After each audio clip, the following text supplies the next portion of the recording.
It was supposed to be just another Monday. The power had gone out at the warehouse around 9:30 a.m., some issue with a transformer, according to my supervisor. One of those freak outages where the backup generators didn't kick in and everyone got sent home early. A rare blessing, honestly. I hadn't had a weekday afternoon to myself in months. On the drive back, I thought about surprising Alyssa. We used to do the kind of thing all the time, little lunches, unplanned coffee runs. Afternoon movie just because we could. It had been a while. Too long, maybe? I pulled into the driveway around 10 past 10, my boots still dusty from the morning shift. Everything looked normal, quiet street, sun barely breaking through the clouds, no packages on the porch. But the moment I stepped inside, something in my gut twisted. The air smelled off, not bad, just different. Like someone had sprayed perfume to cover another scent. A floral note lingered, sweet but unfamiliar, layered over something earthy, like expensive cologne. Not mine. Not hers either. I dropped my keys in the bowl by the door and turned to find 2 wine glasses on the narrow hallway table. That was the first real sign. One glass had a faint smear of red lipstick. The other had foggy fingerprints near the stem like someone had gripped it nervously. Neither glass was from our regular rotation. They were the fancy ones, crystal with long stems that Alyssa insisted we save for special. But it wasn't the glasses themselves that caught me. It was the placement. They weren't in the kitchen where wine glasses normally lived. They weren't even on the living room side table where we'd occasionally set drinks if we were watching a movie. No, these were in the hallway. Almost like someone meant to hide them and then got interrupted. I moved deeper into the house quietly like I was walking into a conversation I wasn't invited to. The bedroom door was half open. I pushed it the rest of the way and stood there, taking in the mess. The bed was unmade but not in the usual way. The blanket was bunched toward the foot like it had been yanked off in a hurry. One of the pillows had lipstick stains a deep red. Again, not Alyssa's color. She wore a soft coral most days. Maybe pink when she was feeling bold. But this was dramatic. Statement lipstick. And the window opened just an inch, letting in a cool breeze that didn't match the thermostat setting. It was 48 degrees outside, damp with the kind of moisture that clung to your skin. We never left windows open in that kind of weather. That's since last winter's heating bill. That's when I heard it. A car door slamming shut. I moved quickly to the front window, gently pulling down the slat in the blinds. A dark sedan idled at the curb for just a moment before driving off. Tinted windows. No plates on the front. I couldn't make out the driver. But something about the way the car lingered just long enough to see if the coast was clear set my nerves buzzing. I was still watching the road when I heard the bathroom door creak open behind me. Jacob? The voice was soft, but it carried a current of tension beneath the surface. I turned slowly to see Alyssa standing in the hallway wrapped in a towel with damp hair clinging to her neck. Her cheeks were flushed not with makeup but with heat. Or maybe guilt. She smiled when our eyes met, but it didn't reach the corners of her mouth. "What are you doing home?" she asked, carefully casual. Her gaze lingered on my face like she was trying to read my expression before I had time to form one. "Power's out at the site," I said. "They sent everyone home." She nodded slowly, stepping into the living room with bare feet. "That's weird. I didn't hear anything about an outage." I didn't respond. My eyes flicked to her wrist. She was fidgeting, brushing her damp hair behind her ears when I saw it. A plain black hair tie wrapped twice around her right wrist. It was mine. Well, not mine exactly. It was the one I kept looped around the zipper of my work backpack. I had noticed it there this morning when I grabbed my lunch. Alyssa never wore those plain ties. She preferred the fabric kind with patterns or the ones with little gold clasps. I couldn't remember the last time I'd seen her wear something that basic. She caught me looking. Her hand dropped instantly, then slid behind her back like she was trying to pretend she hadn't just caught herself in the act. "Oh," she said quickly, her voice rising a notch too high. "I borrowed this from your bag. I couldn't find any of mine and my hair was a mess." She laughed a little too hard and moved past me toward the kitchen. "I had Morgan over." "From yoga? You remember Morgan?" "Didn't realize Morgan wore lipstick now," I said before I could stop myself. She froze for a second. It was subtle, but I saw it. Yeah, she said without turning around. She's trying out a new look. We had a little wine caught up. Girl stuff. I didn't say anything. She busied herself with a sink rinsing a mug that didn't need rinsing. You said you weren't feeling well this morning, I said slowly. I felt better after a shower. Her voice was steady now, like she'd found her footing. I walked back toward the hallway past the wine glasses. Was it red or white? I asked. She didn't respond right away. I could almost hear her calculating. Red, she said. Pinot. I opened the bottle we got from the trip to Sonoma. I turned the glasses slightly.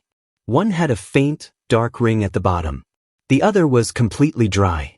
You poured 2 glasses? Yeah, of course. Only one of them's been used. She laughed again, that same forced chuckle. She didn't stay long. Got called into work. I just left the second glass out. Didn't feel like cleaning up yet. I nodded slowly, then walked past her toward the bedroom again. You sure that's Morgan's lipstick? I asked, stopping at the door frame. She didn't answer right away. When I looked back, she was staring at the floor, twisting the hair tie around her wrist. I think I'm going to take a nap, she said quietly. And just like that, the conversation was over. But something had changed. There were too many little things, too many dots I hadn't connected until now. I didn't say anything more. I just stood there for a few seconds, staring at that window again. The open one. The one I hadn't opened. The one I hadn't even noticed being open this morning. I turned and walked out, the creak of the floorboard under my feet echoing through the hallway. Something was wrong. And I wasn't ready to pretend otherwise. After that morning, something in me shifted. I didn't say anything to Elisa, not about the wine glasses, the lipstick, or the car. I saw pulling away. I told myself I needed time. But really, I think I was afraid. Afraid that naming it out loud would make it real. That if I asked the right question, I might get the answer I already knew. Instead, I watched. At first, I chalked up my unease to paranoia. A bad day. The fluke. But as the days went on, I began to notice things I'd ignored before. Moments that seemed harmless at the time started to feel like warning signs I'd missed. Like how Elisa only wore perfume at night now. She used to spritz it on in the morning before work, habit, she called it. But for the last few weeks, it had become an evening thing. Light dabs behind the ears right before I got home, the scent fresh in the air when I kissed her hello. Or how she stopped asking when I'd be home. For years, she'd text mid-afternoon, checking in, still on schedule. Should I start dinner? Want takeout? Those messages had quietly stopped. I didn't notice the absence at first, only the silence that replaced them. Then there were the phone calls. It had always been on her phone a lot, texts, social media, catching up with friends. That wasn't new. What was new were the sudden ends to calls when I walked into the room. Her screen would go dark. Her smile would tighten. She glanced up like she was surprised to see me, even though it was the same time I came home every night. One evening she was in the kitchen with her tablet open on the counter. I walked in and she flinched. Not dramatically, but enough that I noticed. She quickly slid the tablet shut and asked if I wanted pasta or stir-fry. I said pasta. She made stir-fry. I didn't say anything about it, but later that night I checked the Bluetooth history. On our shared speaker. She'd forgotten to clear it, and there it was, Becky. Not Morgan's phone or iPad or anything logical, just that. A connection listed from 3 days earlier. The same day she told me she was out running errands alone. At the time I convinced myself it didn't mean anything. Maybe Morgan had driven her somewhere. Maybe it was innocent.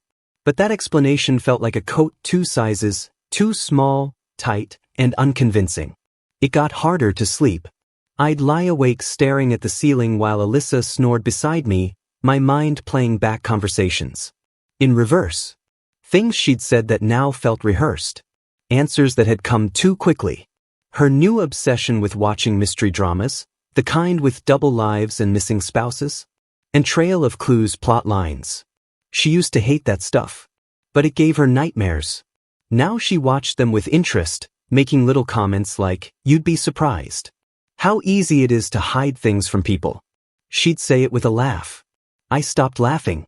Our dinners became quieter.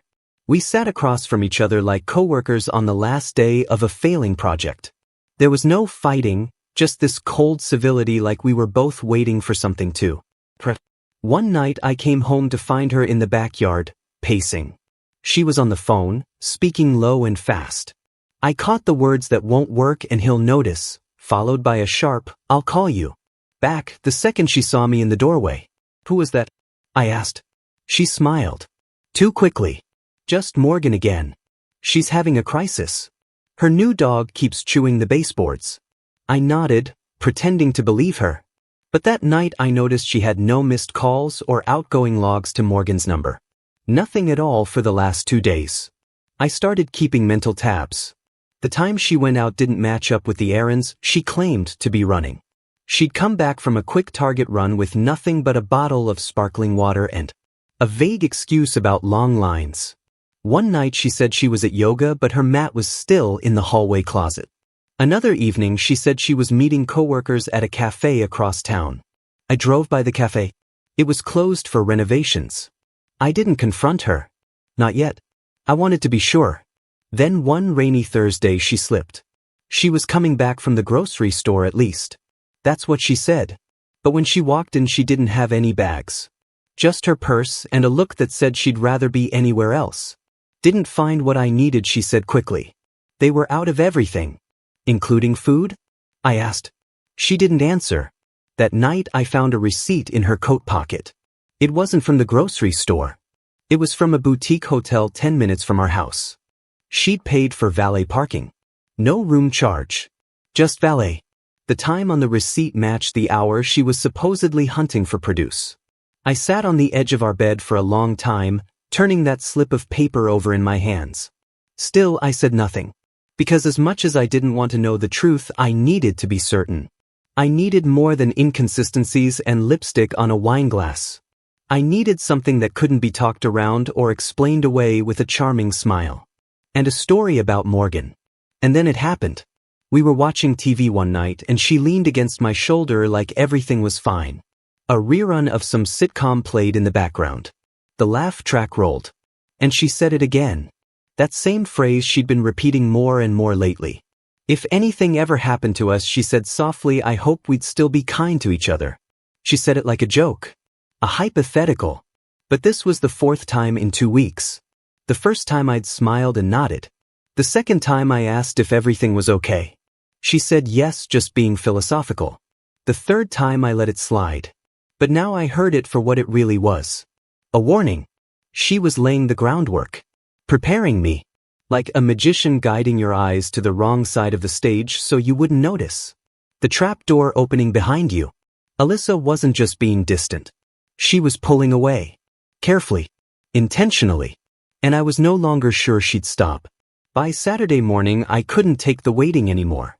It was cold out, one of those early spring mornings where the sun's out but the chill still cuts through your jacket. Alyssa had gone to meet a friend for coffee and errands. Her words, not mine. I didn't ask who or where. I just nodded and watched her leave, trying not to let my face show what I was feeling.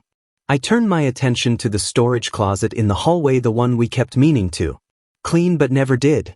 It was a war zone of holiday decorations, forgotten sports gear, and boxes labeled with old Sharpie, cables, winter stuff, miscellaneous.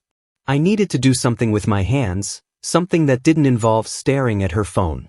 Log or checking hotel receipts like some detective in denial. But it didn't take long for the distraction to turn into something else. Tucked behind a stack of unopened Amazon boxes was a small, dusty envelope. At first I didn't think anything of it, figured it was some lost bill or holiday card. But when I flipped it over I saw the logo of a jewelry store I recognized. It was high-end. The kind of place with velvet lighting and white-gloved salespeople. The name on the envelope made my stomach twist. Inside was an invoice. 2 rings. One men's, one women's. Paid in full. The date? 2 weeks ago. The size on the men's ring? Definitely not mine.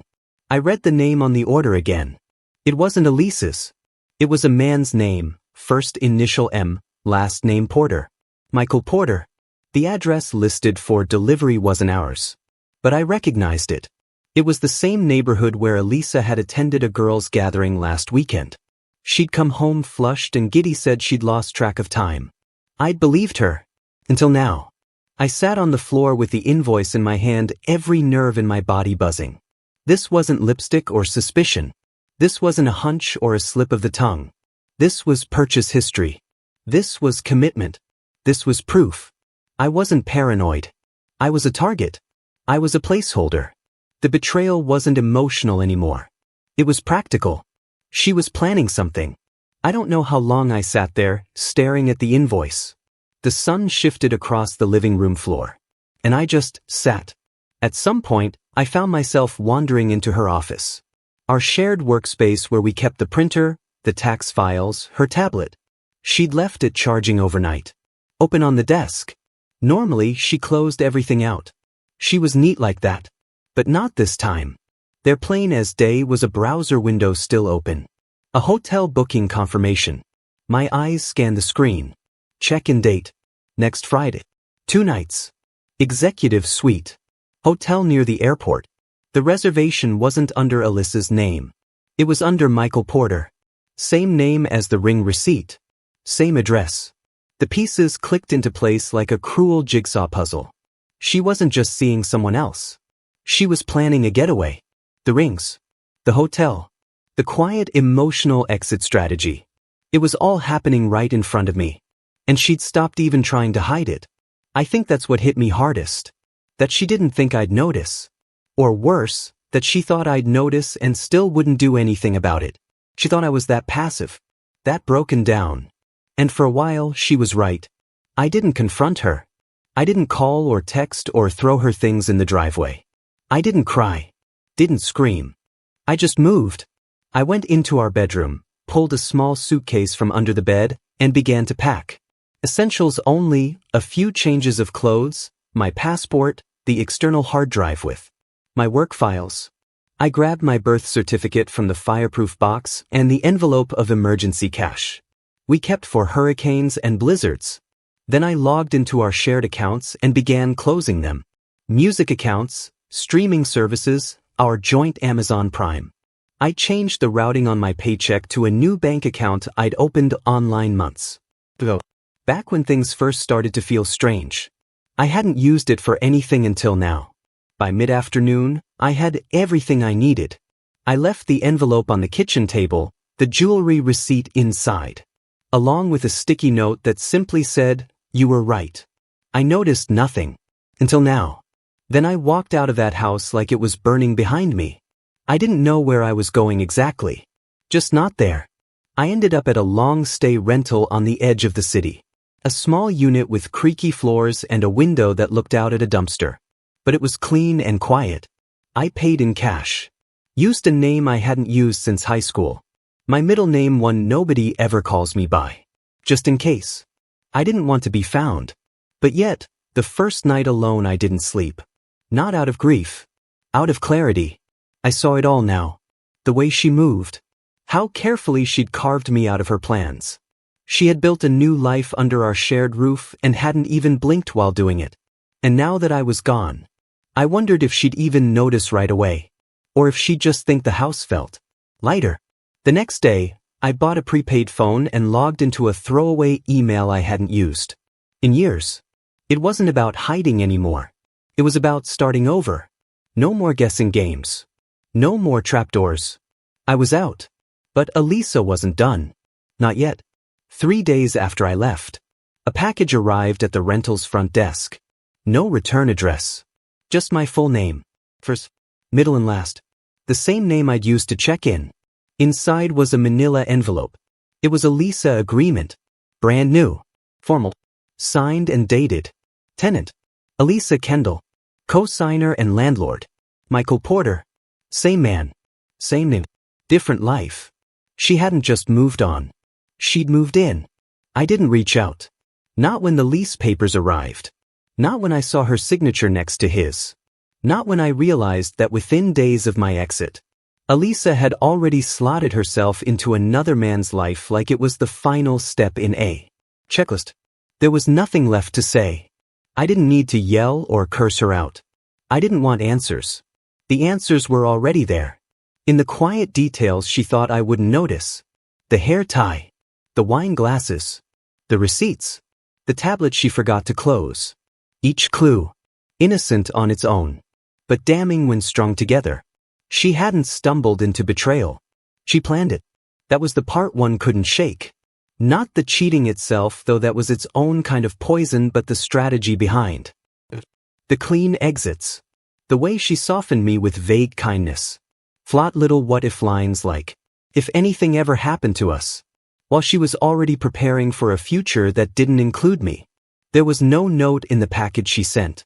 Just the lease signed in pen. Proof of replacement. He had a house. He had space. And now he had her. But even that didn't twist the knife like I thought it would. It was the speed. The efficiency. The way I'd gone from husband to placeholder to afterthought in a matter of days. I took the envelope, folded it in half, and slid it into a drawer next to my passport. Not because I needed a reminder, but because part of me still couldn't believe it had happened this cleanly. No confrontation. No screaming match. Just a soft exit on my end and a seamless swap on hers. I had become disposable. But if she expected silence to mean surrender, she was wrong. I wasn't going to grovel. I wasn't going to beg her to come back. She'd chosen her path. I was choosing mine. That Monday I drove out to a bank just outside of Seattle and opened a safety deposit box. I filled it with copies of my ID. A copy of our marriage certificate. The lease she signed with Michael and the original jewelry invoice. Just in case. Because I didn't know what was coming next. But I wasn't going to be blindsided again.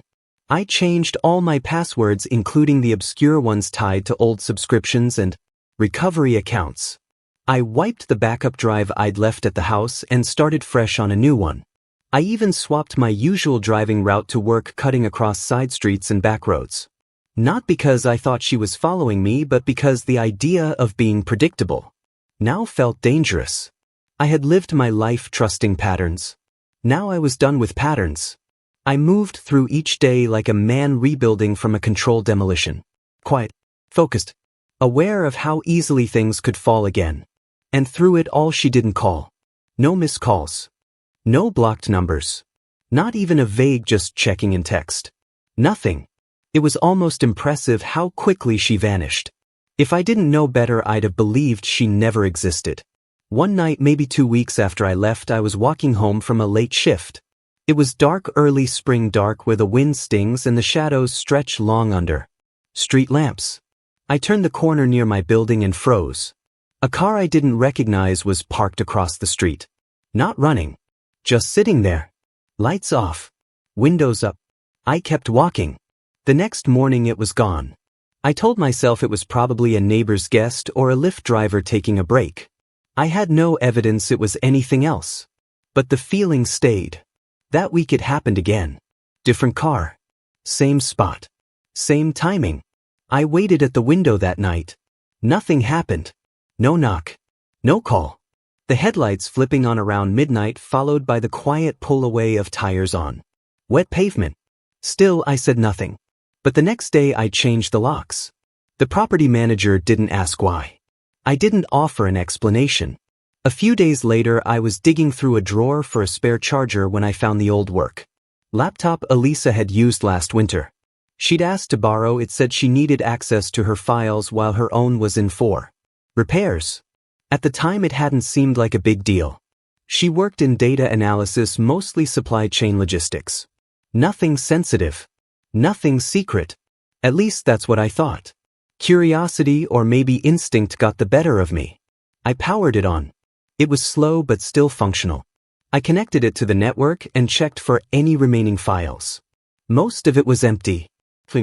But the downloads folder hadn't been cleared.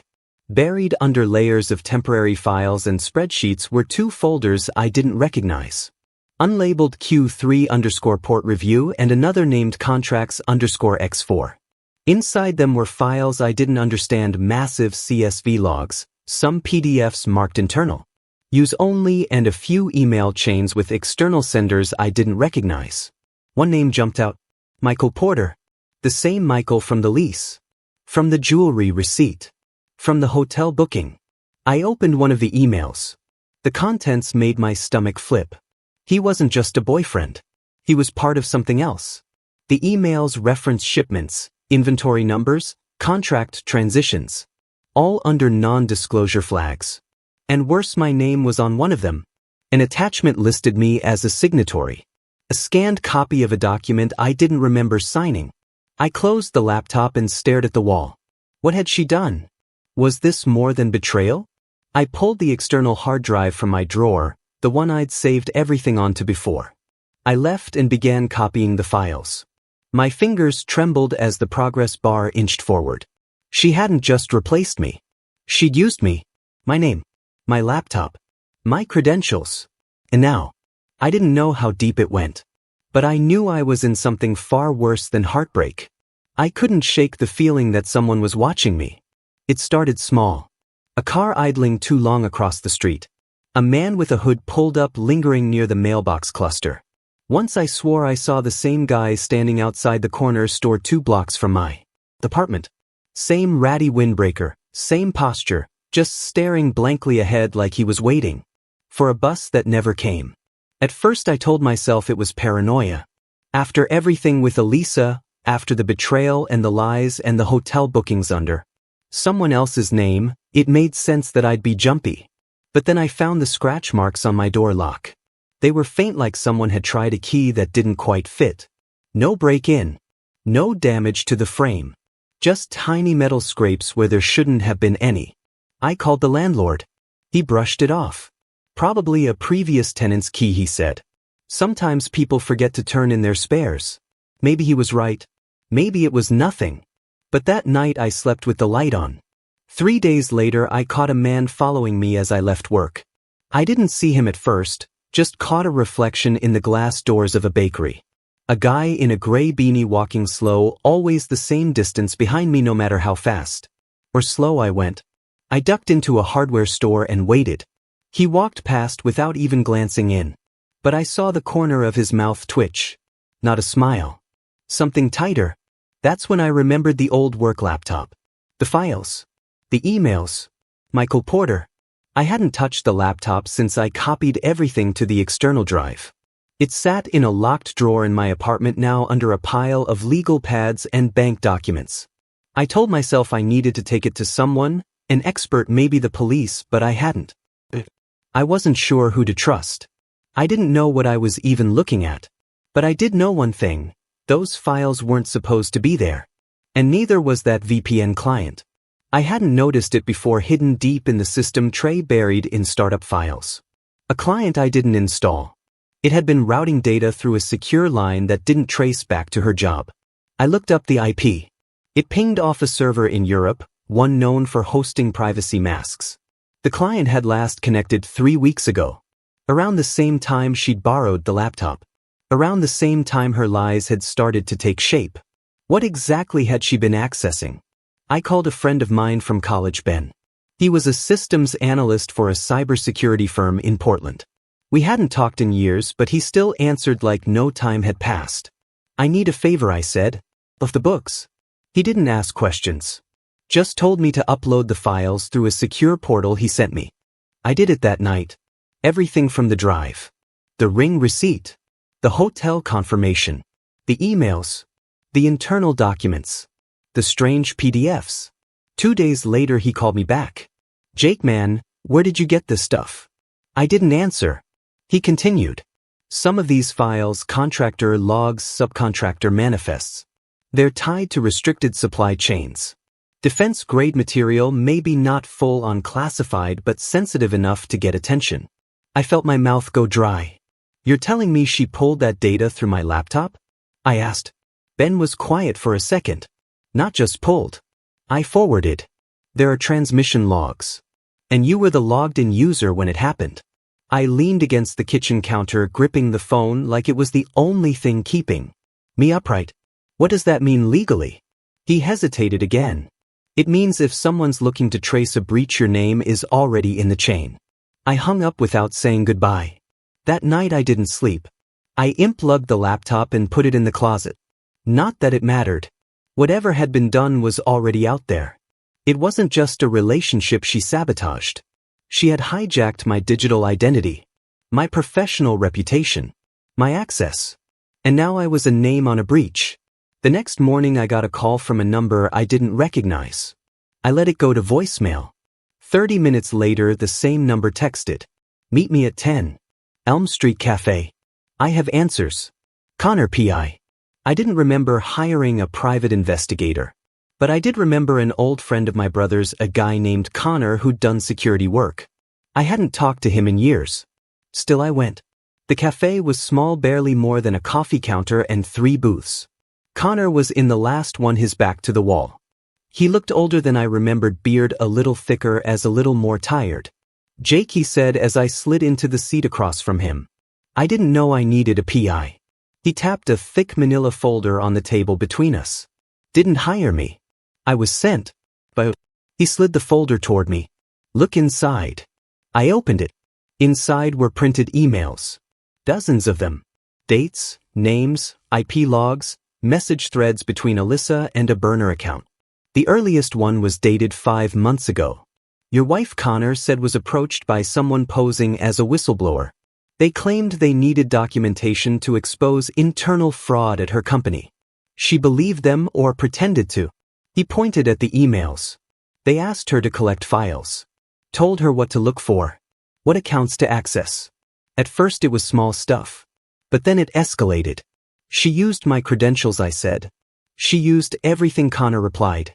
Your work history, your laptop, your name. The server calls were routed through your user ID. I felt like the walls were closing in. Am I a suspect? Connor shook his head. Not yet. But you're a person of interest. If this goes federal, your name's in every log. And the guy she was working with, Michael Porter? He's not who he says he is. His alias is tied to 2 other data breach investigations. So what now? Connor leaned back. Now you prepare? Lawyer up. Document everything. Keep your head down. Don't confront her. Don't talk to him. Stay invisible. He paused, then added, and wipe your systems. All of them. I nodded, but my mind was somewhere else. Elisa didn't just cheat on me. She didn't just leave me. She used me as a cover. And if she got caught, I was the fall guy. I left the cafe and walked for hours. Through city blocks and alleyways, past storefronts, and silent bus stops. I didn't want to go home. I didn't want to sit in that empty apartment and wait for someone to knock on my door with a warrant. Everything I'd built, my career, my reputation, my identity was now collateral damage. And all I could think was, did she ever love me? Or was I always the convenient one? The next morning, I made the call I'd been avoiding. I reached out to one of Elisa's old coworkers, Laura, someone she used to be close with before. They're falling out last year.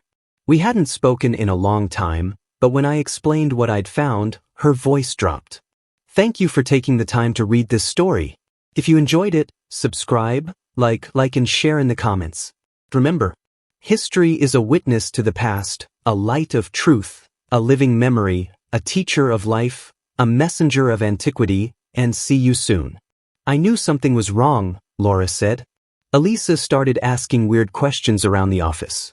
She said she was helping a friend with legal stuff, trying to do the right thing. She said you were helping her. I wasn't, I said flatly. Laura sighed. Then she lied to me too. Over the next 20 minutes, Laura walked me through conversations, project names, and dates, all lining up with the documents I had found. Elisa had used her role to access protected data, masked it through my accounts, and handed it off to an outside contact she believed was an advocate for whistleblower protection. But they weren't exposing fraud. They were targeting a gray zone logistics contract connected to a defense supply chain. The company was private, but some of the names on the files were flagged in databases. Only federal agencies could see. Elisa didn't know the full extent, but she knew enough to be dangerous. That night, Connor called again. You've been flagged in a preliminary audit, he said. It's not public, but it's serious. The only reason no one's knocking on your door yet is because someone in the background is buying you time. Elisa, I asked. He didn't answer right away. Yeah, I think she gave them everything, including you. A week later, I saw her again for the last time. It was a lawyer's office, neutral ground. She walked in looking thinner, older somehow, but still composed. She sat across from me with her hands clasped in her lap, her eyes flicking toward mine. Only once before dropping to the floor. "I'm sorry," she said. "I didn't know it would go that far." I didn't answer. She continued slowly. "I gave them everything. The laptop, the logs, the receipts. I told them it was me. That you didn't know. That you never had access to the project files." "And they believed you?" I asked. "They're putting me in witness protection." She said it like it was a punishment. Like she hadn't engineered every step of it. I sat there in silence, letting it settle. My legal record was clear. She'd made sure of that. But my name would forever be linked to the breach in some file somewhere. I wasn't going to prison, but I'd never work in that industry again. Not with that kind of red flag. There was no apology she could give. No explanation that would make it make sense. She'd used me emotionally, then professionally. And when it all came crashing down, she left me to carry the aftermath while she disappeared. Into a government-sanctioned clean slate. "I didn't stop you." I said finally. "That's what gets me. I saw it happening and I let it play out." "You couldn't have known," she whispered. "But I did. I just didn't want to believe it." The meeting ended without ceremony. She left through one door. I left through another. 3 months passed. I found a new job, lower pay, fewer responsibilities, but peaceful. I rented a smaller apartment near a trail system and started running again. I cut off anyone who knew both of us. Then, one morning, a plain envelope arrived in my mailbox. No return address. Just my name. Inside was a single sheet of paper typed in courier font. 2 lines. "Thank you for not stopping me from falling. I hope you managed to rise on your own." There was no signature. I didn't smile. I didn't cry. I slid the letter into a drawer and went for a run, finally free of the echo of her footsteps. Thank you for taking the time to read this story. If you enjoyed it, subscribe, like and share in the comments. Remember, history is a witness to the past, a light of truth, a living memory, a teacher of life, a messenger of antiquity, and see you soon.